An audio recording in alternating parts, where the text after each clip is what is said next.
মদিনায় বৃষ্টি হচ্ছে টুকটুক করে আজকে বিকাল সেই মাগরিবের থেকে একেবারে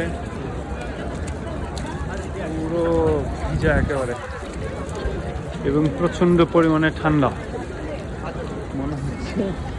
এই যে আমার ফুচকা পুরো ভিজে যেতেছে, মাত্র এশার নামাজ করলো সবাই। এই যে খুবই বাজে অবস্থা এবং ঠান্ডা, সম্ভবত 12 ডিগ্রি সেলসিয়াসে চলে আসছে।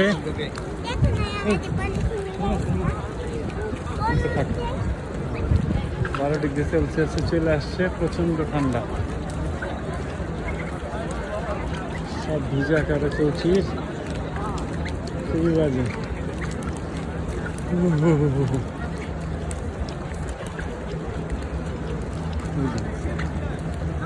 কেউ শীতে কাঁপতেছে আর পিচ্ছুগুলো নাচতেছে। আল্লাহ আল্লাহ।